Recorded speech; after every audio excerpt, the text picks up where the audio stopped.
Far out in the ocean, where the water is as blue as the prettiest cornflower and as clear as crystal, it is very, very deep.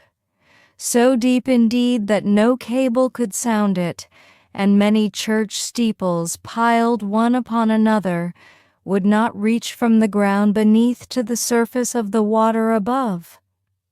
There dwell the Sea King and his subjects.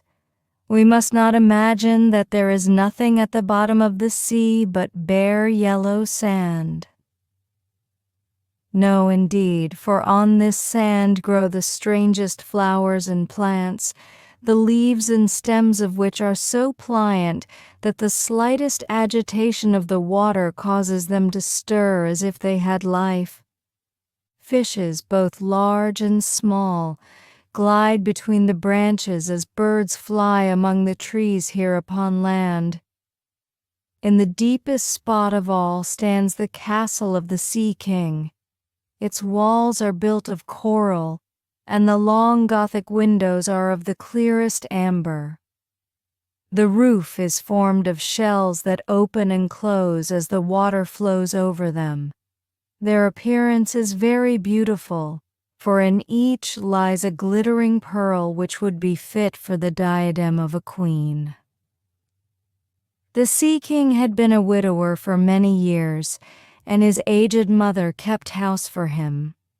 She was a very sensible woman, but exceedingly proud of her high birth, and on that account wore 12 oysters on her tail, while others of high rank were only allowed to wear 6.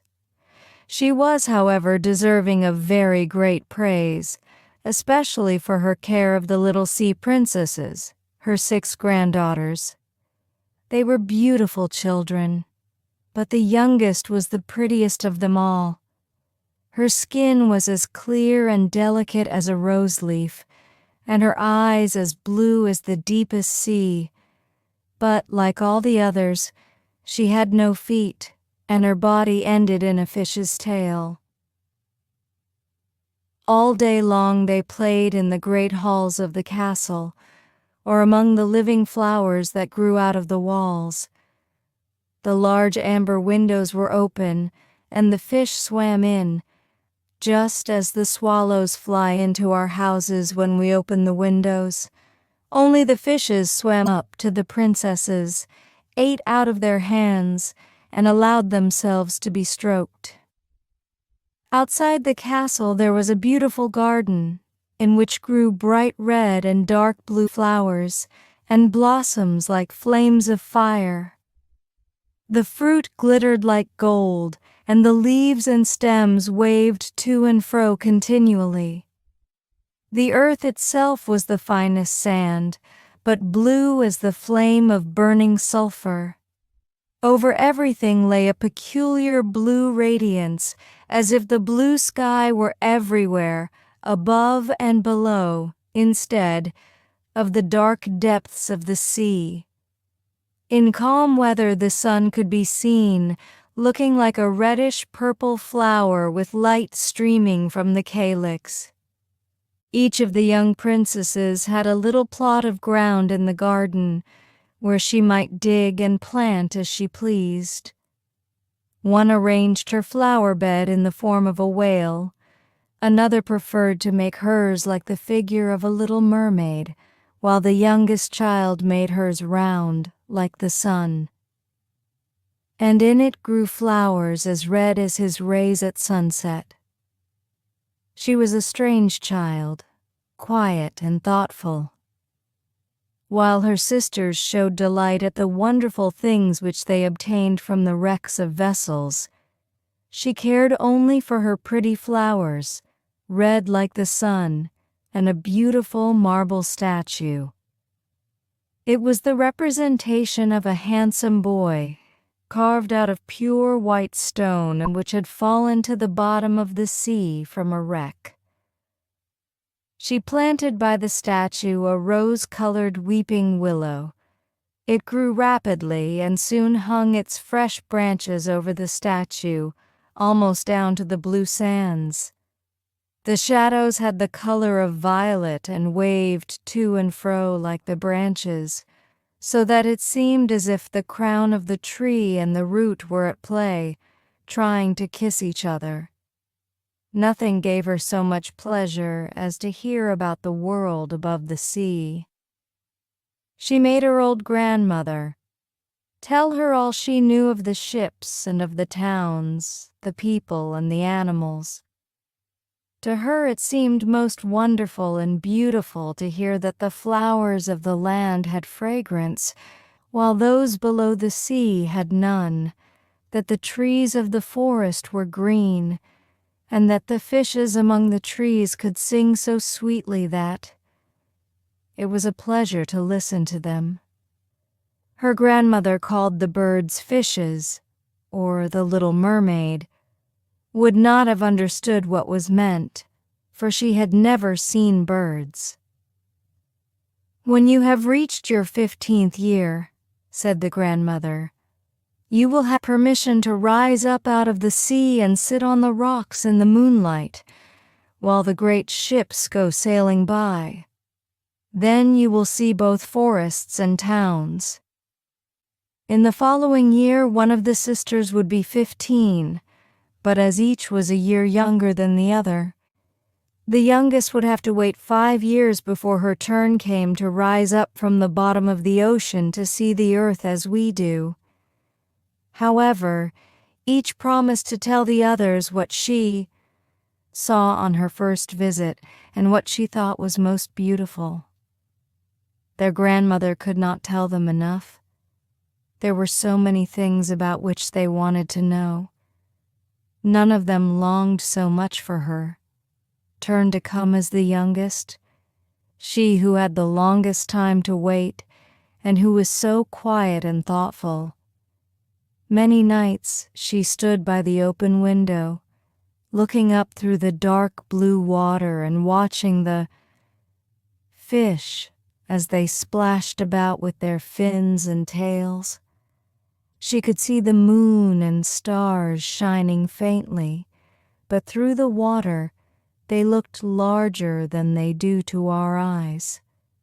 When something like a black cloud passed between her and them, she knew that it was either a whale swimming over her head or a ship full of human beings who never imagined that a pretty little mermaid was standing beneath them, holding out her white hands towards the keel of their ship. At length the eldest was 15 and was allowed to rise to the surface of the ocean.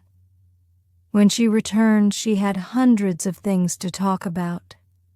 But the finest thing, she said, was to lie on a sandbank in the quiet moonlit sea near the shore, gazing at the lights of the nearby town that twinkled like hundreds of stars, and listening to the sounds of music, the noise of carriages, the voices of human beings, and the merry pealing of the bells in the church steeples.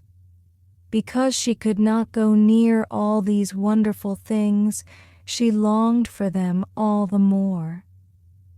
Oh, how eagerly did the youngest sister listen to all these descriptions, and afterwards, when she stood at the open window looking up through the dark blue water, she thought of the great city with all its bustle and noise, and even fancied she could hear the sound of the church bells down in the depths of the sea. In another year, the second sister received permission to rise to the surface of the water and to swim about where she pleased. She rose just as the sun was setting, and this, she said, was the most beautiful sight of all. The whole sky looked like gold, and violet and rose-colored clouds, which she could not describe, drifted across it. And more swiftly than the clouds flew a large flock of wild swans toward the setting sun, like a long white veil across the sea. She also swam towards the sun, but it sank into the waves and the rosy tints faded from the clouds and from the sea. The third sister's turn followed, and she was the boldest of them all, for she swam up a broad river that emptied into the sea. On the banks she saw green hills covered with beautiful vines, and palaces and castles peeping out from amid the proud trees of the forest. She heard birds singing and felt the rays of the sun so strongly that she was obliged often to dive under the water to cool her burning face. In a narrow creek she found a large group of little human children, almost naked, sporting about in the water. She wanted to play with them, but they fled in a great fright. And then a little black animal, it was a dog, but she did not know it, for she had never seen one before, came to the water and barked at her so furiously that she became frightened and rushed back to the open sea. But she said she should never forget the beautiful forest, the green hills, and the pretty children who could swim in the water, although they had no tails. The fourth sister was more timid. She remained in the midst of the sea, but said it was quite as beautiful there as nearer the land. She could see many miles around her, and the sky above looked like a bell of glass. She had seen the ships, but at such a great distance that they looked like seagulls. The dolphins sported in the waves, and the great whales spouted water from their nostrils till it seemed as if 100 fountains were playing in every direction. The fifth sister's birthday occurred in the winter, so when her turn came, she saw what the others had not seen the first time they went up. The sea looked quite green, and large icebergs were floating about, each like a pearl, she said, but larger and loftier than the churches built by men. They were of the most singular shapes and glittered like diamonds. She had seated herself on one of the largest and let the wind play with her long hair. She noticed that all the ships sailed past very rapidly, steering as far away as they could, as if they were afraid of the iceberg. Towards evening, as the sun went down, dark clouds covered the sky.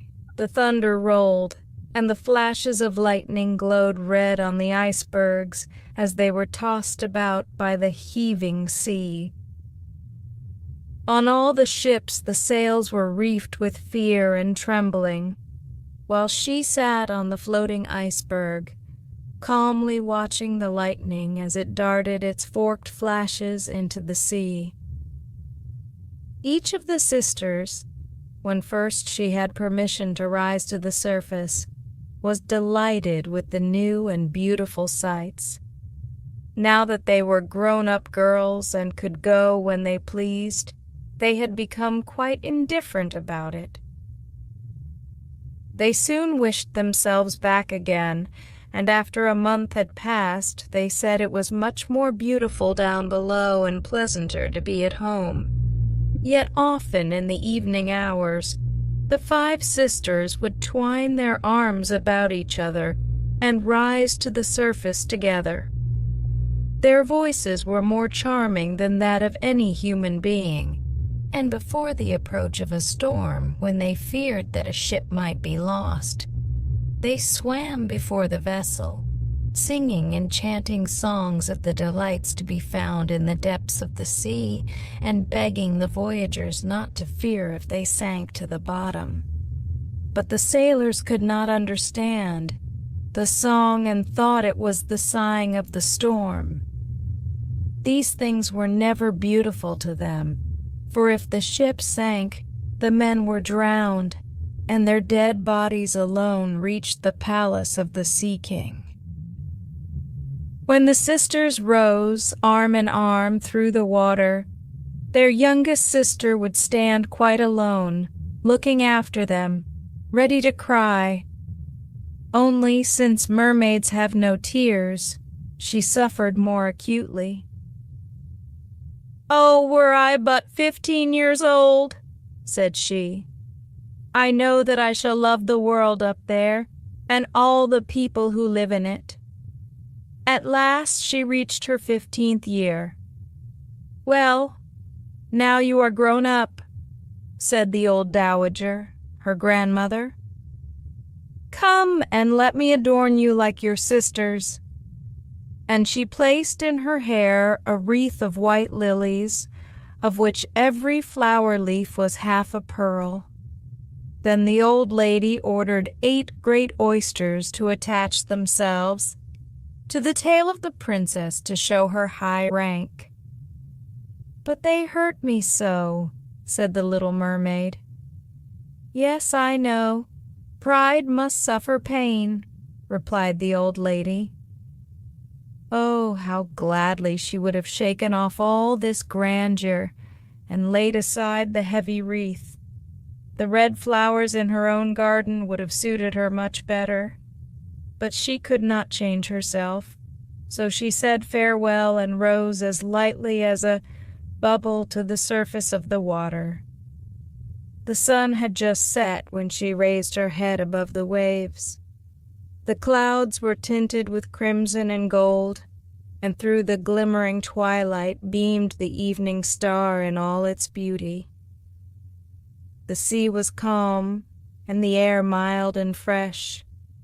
A large ship with 3 masts lay becalmed on the water. Only one sail was set, for not a breeze stirred, and the sailors sat idle on deck or amidst the rigging. There was music and song on board, and as darkness came on, 100-colored lanterns were lighted, as if the flags of all nations waved in the air. The little mermaid swam close to the cabin windows, and now and then, as the waves lifted her up, she could look in through glass window panes and see a number of gaily dressed people. Among them, and the most beautiful of all, was a young prince with large black eyes. He was 16 years of age, and his birthday was being celebrated with great display. The sailors were dancing on deck, and when the prince came out of the cabin, more than 100 rockets rose in the air, making it as bright as day. The little mermaid was so startled that she dived underwater, and when she again stretched out her head, it looked as if all the stars of heaven were falling around her. She had never seen such fireworks before. Great suns spurted fire about, splendid fireflies flew into the blue air, and everything was reflected in the clear, calm sea beneath. The ship itself was so brightly illuminated that all the people, and even the smallest rope, could be distinctly seen. How handsome the young prince looked as he pressed the hands of all his guests and smiled at them, while the music resounded through the clear night air. It was very late, yet the little mermaid could not take her eyes from the ship or from the beautiful prince. The colored lanterns had been extinguished, no more rockets rose in the air, and the cannon had ceased firing. But the sea became restless, and a moaning, grumbling sound could be heard beneath the waves. Still, the little mermaid remained by the cabin window, rocking up and down on the water, so that she could look within. After a while, the sails were quickly set, and the ship went on her way. But soon the waves rose higher, heavy clouds darkened the sky, and lightning appeared in the distance. A dreadful storm was approaching. Once more the sails were furled, and the great ship pursued her flying course over the raging sea. The waves rose mountain high as if they would overtop the mast. But the ship dived like a swan between them, then rose again on their lofty, foaming crests. To the little mermaid this was pleasant sport, but not so to the sailors. At length the ship groaned and creaked. The thick planks gave way under the lashing of the sea, as the waves broke over the deck. The mainmast snapped asunder like a reed, and as the ship lay over on her side, the water rushed in. The little mermaid now perceived that the crew were in danger. Even she was obliged to be careful, to avoid the beams and planks of the wreck which lay scattered on the water. At one moment it was pitch dark, so that she could not see a single object, but when a flash of lightning came, it revealed the whole scene. She could see every one who had been on board except the prince. When the ship parted, she had seen him sink into the deep waves, and she was glad, for she thought he would now be with her. Then she remembered that human beings could not live in the water, so that when he got down to her father's palace, he would certainly be quite dead. No, he must not die. So she swam about among the beams and planks which strewed the surface of the sea, forgetting that they could crush her to pieces. Diving deep under the dark waters, rising and falling with the waves, she at length managed to reach the young prince, who was fast losing the power to swim in that stormy sea. His limbs were failing him, his beautiful eyes were closed, and he would have died had not the little mermaid come to his assistance. She held his head above the water and let the waves carry them where they would. In the morning the storm had ceased, but of the ship not a single fragment could be seen. The sun came up red and shining out of the water, and its beams brought back the hue of health to the prince's cheeks, but his eyes remained closed. The mermaid kissed his high, smooth forehead and stroked back his wet hair. He seemed to her like the marble statue in her little garden, so she kissed him again and wished that he might live. Presently they came in sight of land, and she saw lofty blue mountains on which the white snow rested as if a flock of swans were lying upon them. Beautiful green forests were near the shore, and close by stood a large building, whether a church or a convent she could not tell. Orange and citron trees grew in the garden, and before the door stood lofty palms. The sea here formed a little bay, in which the water lay quiet and still, but very deep. She swam with the handsome prince to the beach, which was covered with fine white sand, and there she laid him in the warm sunshine, taking care to raise his head higher than his body. Then bells sounded in the large white building, and some young girls came into the garden. The little mermaid swam out farther from the shore and hid herself among some high rocks that rose out of the water. Covering her head and neck with the foam of the sea, she watched there to see what would become of the poor prince. It was not long before she saw a young girl approach the spot where the prince lay. She seemed frightened at first, but only for a moment. Then she brought a number of people, and the mermaid saw that the prince came to life again and smiled upon those who stood about him. But to her he sent no smile. He knew not that she had saved him. This made her very sorrowful, and when he was led away into the great building, she dived down into the water and returned to her father's castle.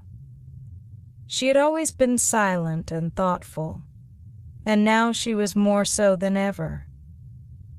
Her sisters asked her what she had seen during her first visit to the surface of the water, but she could tell them nothing. Many an evening and morning did she rise to the place where she had left the prince. She saw the fruits in the garden ripen and watched them gathered. She watched the snow on the mountaintops melt away. But never did she see the prince, and therefore she always returned home more sorrowful than before. It was her only comfort to sit in her own little garden and fling her arm around the beautiful marble statue which was like the prince. She gave up tending her flowers, and they grew in wild confusion over the paths, twining their long leaves and stems round the branches of the trees, so that the whole place became dark and gloomy. At length she could bear it no longer, and told one of her sisters all about it.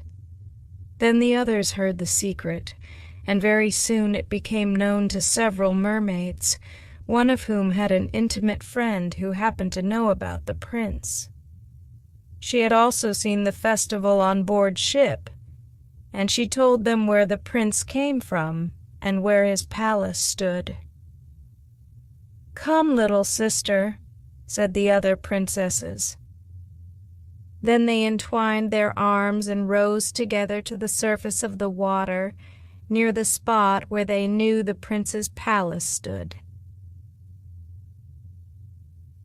It was built of bright yellow, shining stone, and had long flights of marble steps, one of which reached quite down to the sea. Splendid gilded cupolas rose over the roof, and between the pillars that surrounded the whole building stood lifelike statues of marble.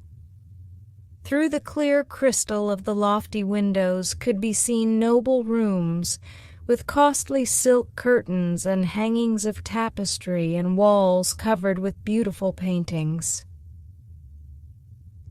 In the center of the largest salon, a fountain threw its sparkling jets high up into the glass cupola of the ceiling, through which the sun shone in upon the water and upon the beautiful plants that grew in the basin of the fountain. Now that the little mermaid knew where the prince lived, she spent many an evening and many a night on the water near the palace. She would swim much nearer the shore than any of the others had ventured, and once she went up the narrow channel under the marble balcony, which threw a broad shadow on the water. Here she sat and watched the young prince, who thought himself alone in the bright moonlight. She often saw him evenings, sailing in a beautiful boat on which music sounded and flags waved. She peeped out from among the green rushes, and if the wind caught her long, silvery white veil, those who saw it believed it to be a swan spreading out its wings.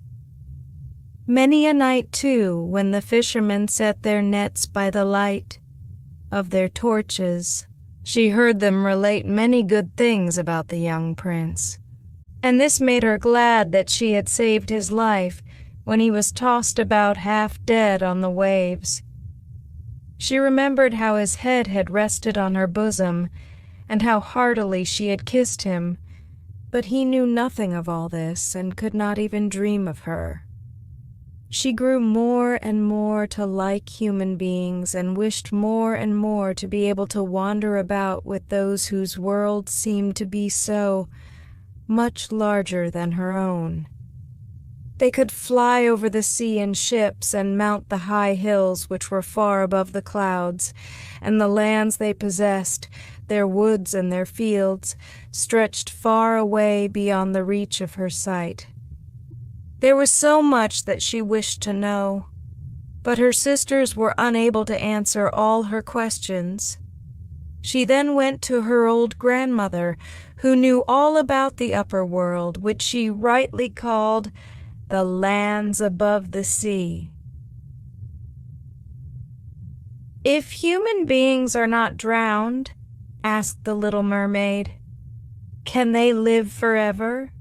Do they never die as we do here in the sea?" "Yes," replied the old lady, "they must also die, and their term of life is even shorter than ours. We sometimes live for 300 years, but when we cease to exist here, we become only foam on the surface of the water and have not even a grave among those we love. We have not immortal souls. We shall never live again. Like the green seaweed when once it has been cut off, we can never flourish more. Human beings, on the contrary, have souls which live forever, even after the body has been turned to dust. They rise up through the clear, pure air, beyond the glittering stars. As we rise out of the water and behold all the land of the earth, so do they rise to unknown and glorious regions which we shall never see. Why have not we immortal souls?" asked the little mermaid mournfully. "I would gladly give all the hundreds of years that I have to live, to be a human being only for one day, and to have the hope of knowing the happiness of that glorious world above the stars." "You must not think that," said the old woman. "We believe that we are much happier and much better off than human beings." "So I shall die," said the little mermaid, "and as the foam of the sea I shall be driven about, never again to hear the music of the waves or to see the pretty flowers or the red sun. Is there anything I can do to win an immortal soul?" "No," said the old woman, "unless a man should love you so much that you were more to him than his father or his mother, and if all his thoughts and all his love were fixed upon you, and the priest placed his right hand in yours, and he promised to be true to you here and hereafter, then his soul would glide into your body and you would obtain a share in the future happiness of mankind. He would give to you a soul and retain his own as well, but this can never happen. Your fish's tail, which among us is considered so beautiful, on earth is thought to be quite ugly. They do not know any better, and they think it necessary, in order to be handsome, to have two stout props which they call legs." Then the little mermaid sighed and looked sorrowfully at her fish's tail.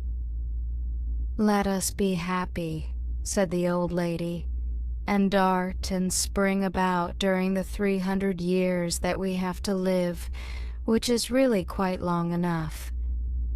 After that we can rest ourselves all the better. This evening we are going to have a court ball. It was one of those splendid sights which we can never see on earth. The walls and the ceiling of the large ballroom were of thick but transparent crystal. Many hundreds of colossal shells, some of a deep red, others of a grass green, with blue fire in them, stood in rows on each side. These lighted up the whole salon and shone through the walls so that the sea was also illuminated. Innumerable fishes, great and small, swam past the crystal walls. On some of them the scales glowed with a purple brilliance, and on others shone like silver and gold. Through the halls flowed a broad stream, and in it danced the mermen and the mermaids to the music of their own suite, singing. No one on earth has such lovely voices as they, but the little mermaid sang more sweetly than all. The whole court applauded her with hands and tails, and for a moment her heart felt quite gay, for she knew she had the sweetest voice either on earth or in the sea. But soon she thought again of the world above her. She could not forget the charming prince, nor her sorrow that she had not an immortal soul like his. She crept away silently out of her father's palace, and while everything within was gladness and song, she sat in her own little garden, sorrowful and alone. Then she heard the bugle sounding through the water and thought, "He is certainly sailing above, he in whom my wishes center and in whose hands I should like to place the happiness of my life. I will venture all for him and to win an immortal soul. While my sisters are dancing in my father's palace, I will go to the sea witch, of whom I have always been so much afraid. She can give me counsel and help." Then the little mermaid went out from her garden and took the road to the foaming whirlpools behind which the sorceress lived. She had never been that way before. Neither flowers nor grass grew there. Nothing but bare, gray, sandy ground stretched out to the whirlpool, where the water, like foaming mill wheels, seized everything that came within its reach and cast it into the fathomless deep. Through the midst of these crushing whirlpools, the little mermaid was obliged to pass before she could reach the dominions of the sea witch. Then, for a long distance, the road lay across a stretch of warm, bubbling mire, called by the witch her turf moor. Beyond this was the witch's house, which stood in the center of a strange forest, where all the trees and flowers were polypi, half animals and half plants. They looked like serpents with 100 heads, growing out of the ground. The branches were long, slimy arms with fingers like flexible worms, moving limb after limb from the root to the top. All that could be reached in the sea they seized upon and held fast, so that it never escaped from their clutches. The little mermaid was so alarmed at what she saw that she stood still, and her heart beat with fear. She came very near turning back, but she thought of the prince and of the human soul for which she longed, and her courage returned. She fastened her long, flowing hair round her head, so that the polypi should not lay hold of it. She crossed her hands on her bosom, and then darted forward as a fish shoots through the water, between the supple arms and fingers of the ugly polypi, which were stretched out on each side of her. She saw that they all held in their grasp something. They had seized with their numerous little arms, which were as strong as iron bands.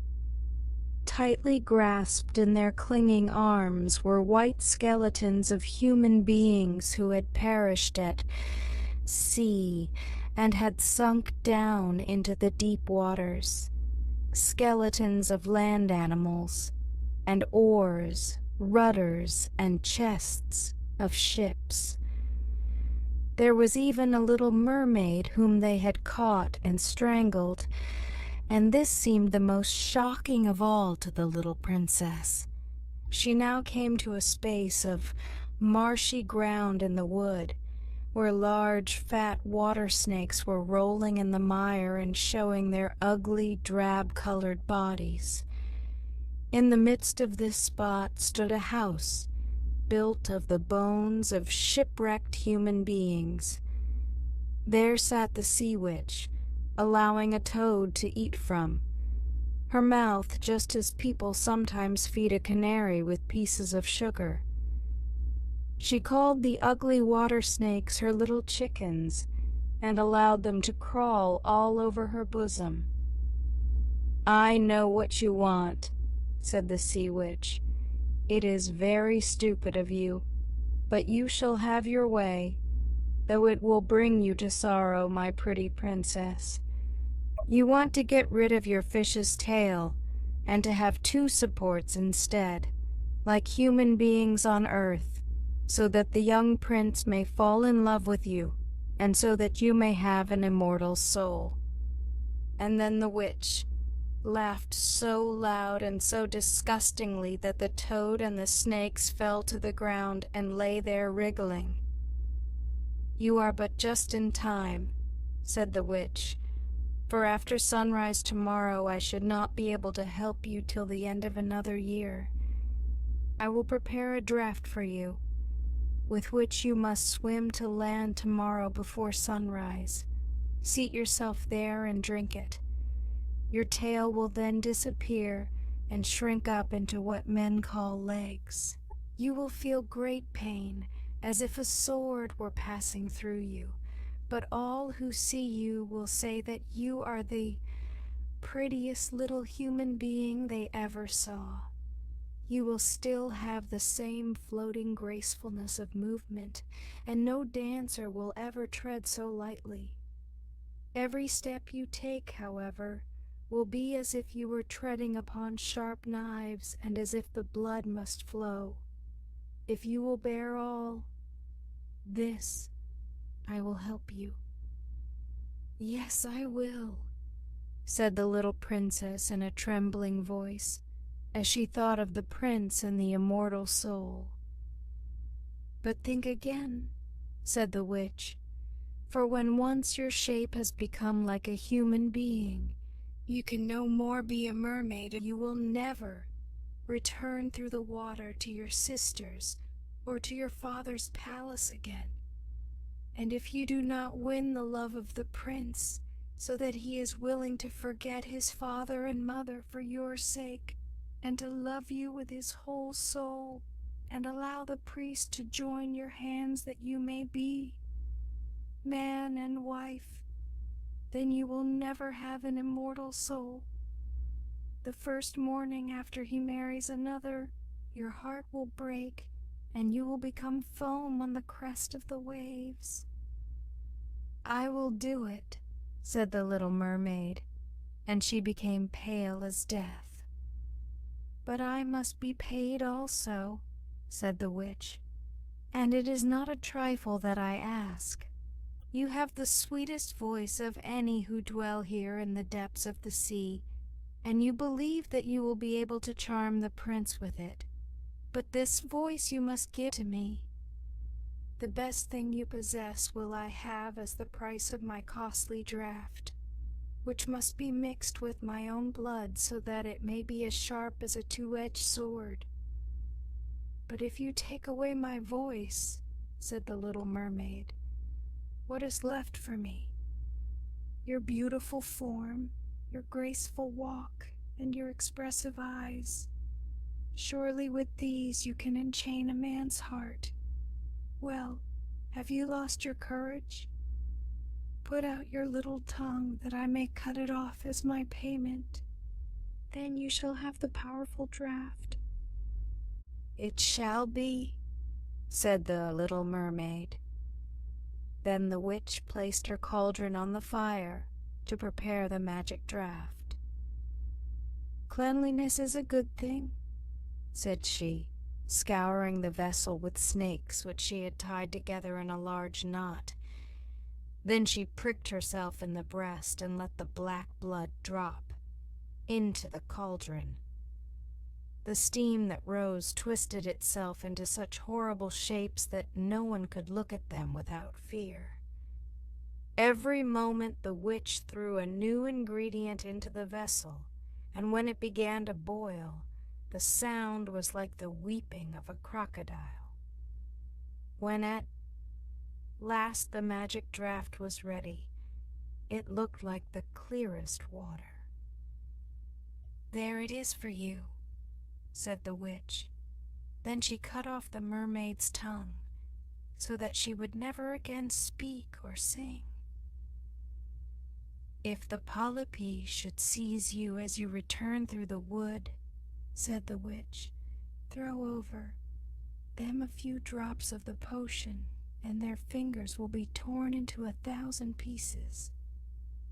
But the little mermaid had no occasion to do this, for the polypi sprang back in terror when they caught sight of the glittering draught, which shone in her hand like a twinkling star. So she passed quickly through the wood and the marsh and between the rushing whirlpools. She saw that in her father's palace the torches in the ballroom were extinguished and that all within were asleep. But she did not venture to go into them, for now that she was dumb and going to leave them forever, she felt as if her heart would break. She stole into the garden, took a flower from the flower bed of each of her sisters, kissed her hand towards the palace 1,000 times, and then rose up through the dark blue waters. The sun had not risen when she came in sight of the prince's palace and approached the beautiful marble steps, but the moon shone clear and bright. Then the little mermaid drank the magic draught, and it seemed as if a two-edged sword went through her delicate body. She fell into a swoon and lay like one dead. When the sun rose and shone over the sea, she recovered and felt a sharp pain, but before her stood the handsome young prince. He fixed his coal-black eyes upon her so earnestly that she cast down her own and then became aware that her fish's tail was gone and that she had as pretty a pair of white legs and tiny feet as any little maiden could have. But she had no clothes, so she wrapped herself in her long, thick hair. The prince asked her who she was and whence she came.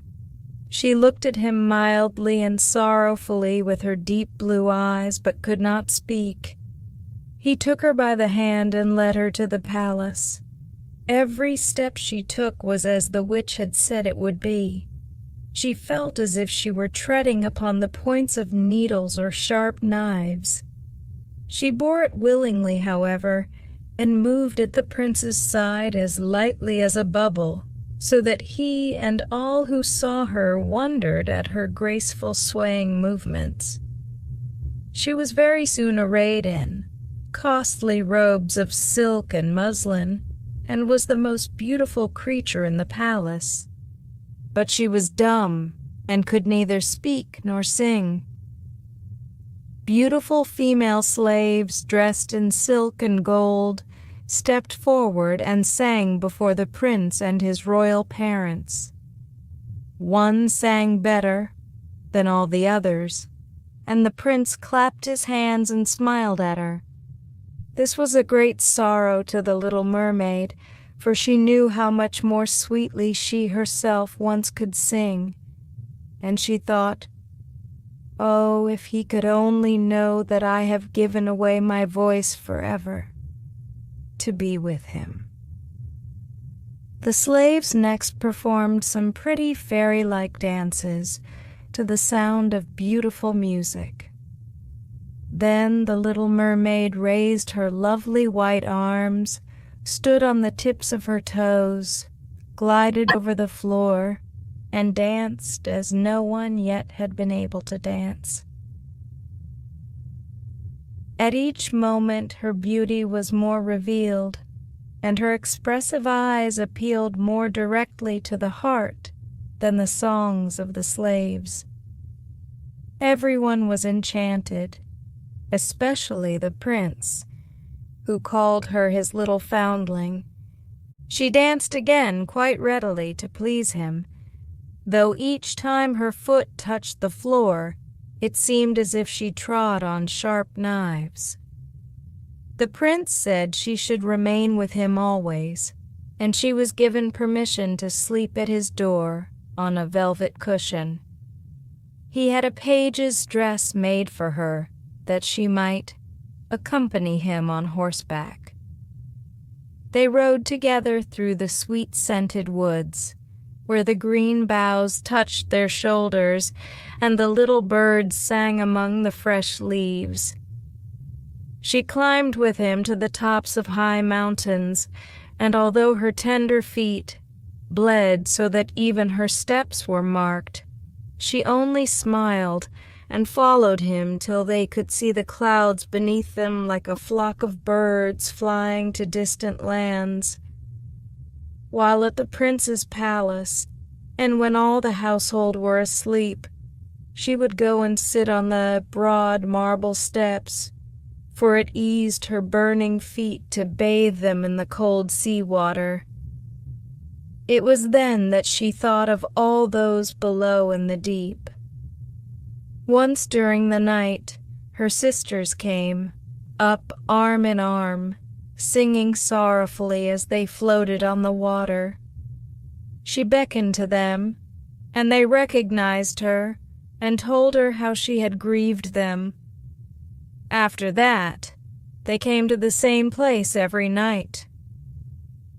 Once she saw in the distance her old grandmother, who had not been to the surface of the sea for many years, and the old sea king and her father, with his crown on his head. They stretched out their hands towards her, but did not venture so near the land as her sisters had. As the days passed, she loved the prince more dearly, and he loved her as one would love a little child. The thought never came to him to make her his wife, yet unless he married her, she could not receive an immortal soul, and on the morning after his marriage with another, she would dissolve into the foam of the sea. "Do you not love me the best of them all?" the eyes of the little mermaid seemed to say when he took her in his arms and kissed her fair forehead. "Yes, you are dear to me," said the prince, "for you have the best heart, and you are the most devoted to me. You are like a young maiden, whom I once saw, but whom I shall never meet again. I was in a ship that was wrecked, and the waves cast me ashore near a holy temple, where several young maidens performed the service. The youngest of them found me on the shore and saved my life. I saw her but twice, and she is the only one in the world whom I could love. But you are like her, and you have almost driven her image from my mind. She belongs to the holy temple, and good fortune has sent you to me in her stead. We will never part." "Ah, he knows not that it was I who saved his life," thought the little mermaid. "I carried him over the sea to the wood where the temple stands. I sat beneath the foam and watched till the human beings came to help him. I saw the pretty maiden that he loves better than he loves me." The mermaid sighed deeply, but she could not weep. "He says the maiden belongs to the holy temple. Therefore she will never return to the world. They will meet no more. I am by his side and see him every day. I will take care of him and love him and give up my life for his sake." Very soon it was said that the prince was to marry, and that the beautiful daughter of a neighboring king would be his wife, for a fine ship was being fitted out. Although the prince gave out that he intended merely to pay a visit to the king, it was generally supposed that he went to court. The princess, a great company, were to go with him. The little mermaid smiled and shook her head. She knew the prince's thoughts better than any of the others. "I must travel," he had said to her. "I must see this beautiful princess. My parents desire it, but they will not oblige me to bring her home as my bride. I cannot love her because she is not like the beautiful maiden in the temple whom you resemble. If I were forced to choose a bride, I would choose you, my dumb foundling, with those expressive eyes." Then he kissed her rosy mouth, played with her long waving hair, and laid his head on her heart, while she dreamed of human happiness and an immortal soul. "You are not afraid of the sea, my dumb child, are you?" he said, as they stood on the deck of the noble ship which was to carry them to the country of the neighboring king. Then he told her of storm and of calm, of strange fishes in the deep beneath them, and of what the divers had seen there. She smiled at his descriptions, for she knew better than anyone what wonder were at the bottom of the sea. In the moonlight night, when all on board were asleep except the man at the helm, she sat on deck, gazing down through the clear water. She thought she could distinguish her father's castle, and upon it her aged grandmother with the silver crown on her head, looking through the rushing tide at the keel of the vessel. Then her sisters came up on the waves and gazed at her mournfully, wringing their white hands. She beckoned to them and smiled and wanted to tell them how happy and well off she was. But the cabin boy approached, and when her sisters dived down, he thought what he saw was only the foam of the sea. The next morning the ship sailed into the harbor of a beautiful town, belonging to the king whom the prince was going to visit.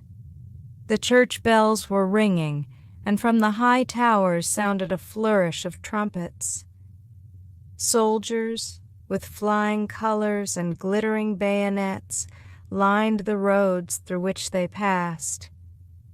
Every day was a festival, balls and entertainments following one another. But the princess had not yet appeared. People said that she had been brought up and educated in a religious house, where she was learning every royal virtue. At last, she came. Then the little mermaid, who was anxious to see whether she was really beautiful, was obliged to admit that she had never seen a more perfect vision of beauty. Her skin was delicately fair, and beneath her long, dark eyelashes her laughing blue eyes shone with truth and purity. "It was you," said the prince, "who saved my life when I lay as if dead on the beach." And he folded his blushing bride in his arms. "Oh, I am too happy," said he to the little mermaid.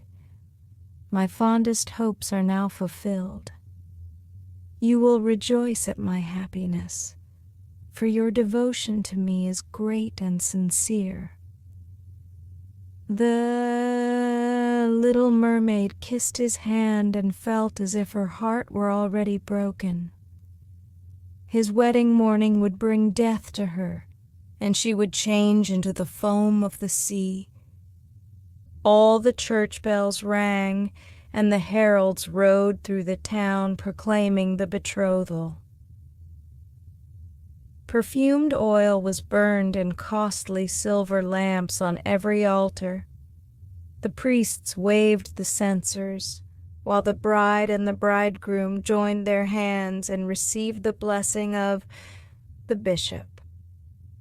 The little mermaid, dressed in silk and gold, held up the bride's train, but her ears heard nothing of festive music, and her eyes saw not the holy ceremony. She thought of the night of death which was coming to her, and of all she had lost in the world. On the same evening the bride and bridegroom went on board the ship. Cannons were roaring, flags waving, and in the center of the ship a costly tent of purple and gold had been erected. It contained elegant sleeping couches for the bridal pair during the night. The ship, under a favorable wind, with swelling sails, glided away smoothly and lightly over the calm sea. When it grew dark, a number of colored lamps were lighted, and the sailors danced merrily on the deck. The little mermaid could not help thinking of her first rising out of the sea, when she had seen similar joyful festivities, so she too joined in the dance, poised herself in the air as a swallow when he pursues his prey, and all present cheered her wonderingly. She had never danced so gracefully before. Her tender feet felt as if cut with sharp knives, but she cared not for the pain. A sharper pang had pierced her heart. She knew this was the last evening she should ever see the prince for whom she had forsaken her kindred and her home. She had given up her beautiful voice and suffered unheard of pain daily for him, while he knew nothing of it. This was the last evening that she should breathe the same air with him or gaze on the starry sky and the deep sea. An eternal night without a thought or a dream awaited her. She had no soul, and now could never win one. All was joy and gaiety on the ship until long after midnight. She smiled and danced with the rest, while the thought of death was in her heart. The prince kissed his beautiful bride, and she played with his raven hair till they went arm in arm to rest in the sumptuous tent. Then all became still on board the ship, and only the pilot who stood at the helm was awake. The little mermaid leaned her white arms on the edge of the vessel and looked towards the east for the first blush of morning, for that first ray of the dawn which was to be her death. She saw her sisters rising out of the flood. They were as pale as she, but their beautiful hair no longer waved in the wind. It had been cut off. "We have given our hair to the witch," said they, "to obtain help for you, that you may not die tonight. She has given us a knife. See, it is very sharp. Before the sun rises, you must plunge it into the heart of the prince. When the warm blood falls upon your feet, they will grow together again into a fish's tail, and you will once more be a mermaid and can return to us to live out your 300 years before you are changed into the salt sea foam. Haste then, either he or you must die before sunrise. Our old grandmother mourns so for you that her white hair is falling as ours fell under the witch's scissors. Kill the prince and come back. Hasten. Do you not see the first red streaks in the sky? In a few minutes the sun will rise and you must die." Then they sighed deeply and mournfully and sank beneath the waves. The little mermaid drew back the crimson curtain of the tent and beheld the fair bride, whose head was resting on the prince's breast. She bent down and kissed his noble brow, then looked at the sky, on which the rosy dawn grew brighter and brighter. She glanced at the sharp knife and again fixed her eyes on the prince, who whispered the name of his bride in his dreams. She was in his thoughts, and the knife trembled in the hand of the little mermaid, but she flung it far from her into the waves. The water turned red where it fell, and the drops that spurted up looked like blood. She cast one more lingering, half-fainting glance at the prince, then threw herself from the ship into the sea and felt her body dissolving into foam. The sun rose above the waves, and his warm rays fell on the cold foam. of the little mermaid, who did not feel as if she were dying. She saw the bright sun and hundreds of transparent, beautiful creatures floating around her. She could see through them the white sails of the ships and the red clouds in the sky. Their speech was melodious, but could not be heard by mortal ears, just as their bodies could not be seen by mortal eyes. The little mermaid perceived that she had a body like theirs, and that she continued to rise higher and higher out of the foam. "Where am I?"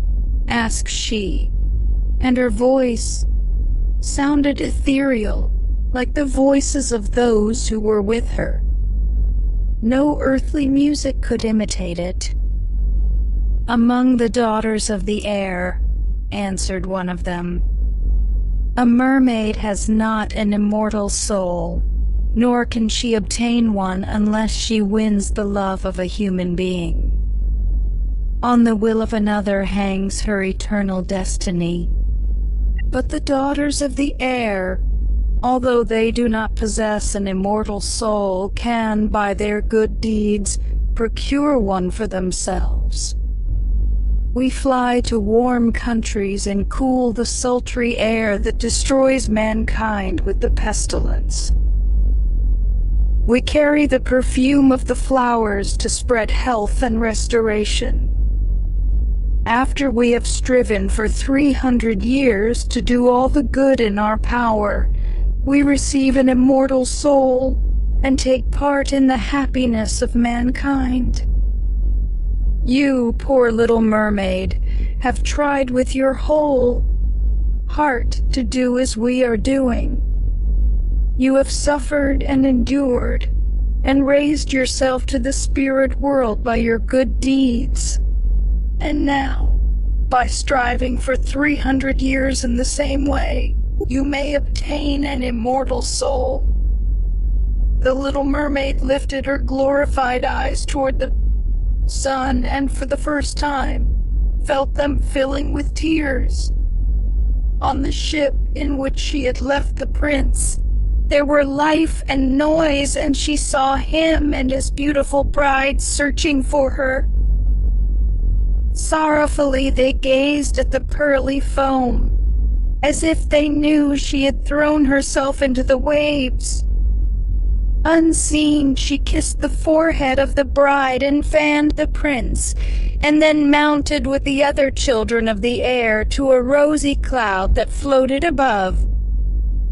"After 300 years, thus shall we float into the kingdom of heaven," said she. "And we may even get there sooner," whispered one of her companions. "Unseen, we can enter the houses of men where there are children, and for every day on which we find a good child that is the joy of his parents and deserves their love, our time of probation is shortened. The child does not know when we fly through the room that we smile with joy at his good conduct, for we can count 1 year less of our 300 years. But when we see a naughty or a wicked child, we shed tears of sorrow, and for every tear a day is added to our time of trial." Thanks for watching. Don't forget to like and subscribe to our channel. Have a nice day.